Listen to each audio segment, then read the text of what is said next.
আর একদিন বাদে ত্রয়োদশ জাতীয় সংসদ নির্বাচনের ভোট গ্রহণ।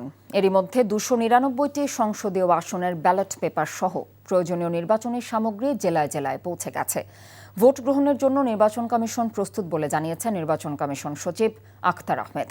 আর ইউরোপীয় ইউনিয়ন নির্বাচন পর্যবেক্ষক মিশনের প্রধান এভার্স এজাবস বলেছেন, বাংলাদেশের এবারের নির্বাচন হবে বিশ্বাসযোগ্য, আস্থার এবং অংশগ্রহণমূলক। একই সঙ্গে ফিরবে গণতন্ত্র, রাজনৈতিক ক্ষমতার জবাবদিহিতা এবং আইনের শাসন। রিপোর্টে আরও জানাচ্ছেন ফাহাদ মোহাম্মদ।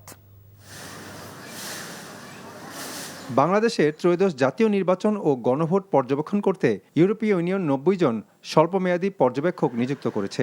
এই স্বল্পমেয়াদী পর্যবেক্ষকরা ভোট কেন্দ্র খোলা, ভোট গ্রহণ, ভোট কেন্দ্র বন্ধ, ব্যালট গণনা এবং ফলাফল তালিকাভুক্ত করার প্রক্রিয়া পর্যবেক্ষণ করবেন।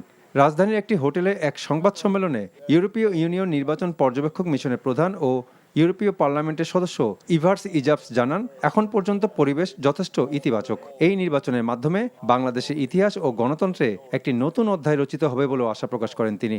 In all the districts and regions of the country, and the general atmosphere is very hopeful, in a sense that, most of our interlocutors have emphasized that this should be a new page in the Bangladeshi history and of Bangladeshi democracy.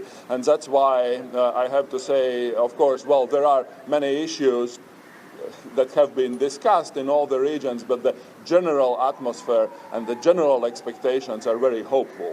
এদিকে রাজধানীর hotel ইন্টারকন্টিনেন্টালের নির্বাচন উপলক্ষে বিদেশি গণমাধ্যম কর্মীদের জন্য স্থাপন করা হয়েছে মিডিয়া সেন্টার। বিদেশি সাংবাদিকদের পেশাগত কাজে সহায়তা করতে মিডিয়া সেন্টারের উদ্বোধনী অনুষ্ঠানে অংশ নিয়ে নির্বাচন কমিশন সচিব জানান, 299 আসনের ব্যালট সহ ভোট সামগ্রী জেলায় জেলায় পৌঁছে গেছে।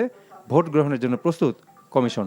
বিকাল 4:30 পর্যন্ত ভোট হবে, 4:30 পর থেকেই রেজাল্ট আসবে এবং এই পাবলিকেশনের জন্য, রেজাল্টগুলোকে পরিচিত করার জন্য নির্বাচন কমিশনে আমরা যে দায়িত্বটা আছে আমরা রেডি করেছি। তবে কোনো অবস্থাতেই এটা দীর্ঘায়িত হবে না। কার্যত যতটুকু সময় দরকার, কেন ব্যালট যতগুলো হয়েছে ততগুলো গুনতে হবে, সে গোনার জন্য যতটুকু সময়।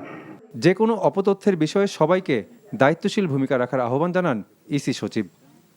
Fahad Mohammad, NTV news, Dhaka.